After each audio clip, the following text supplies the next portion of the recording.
И аны иншот бар емес пе? Бесплатно бірақ платный болайын деп жатыр дейсіз оны. Саламатсыздар, полициядан табыстан.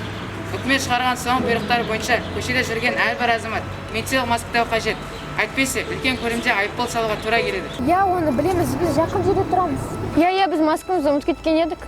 Өкінішке орай сіздер қоғамдық орында отырсыздар. Сондықтан хаттама толтырып айыппұл салуға тура келеді. Ағай, бәлкім келісерміз.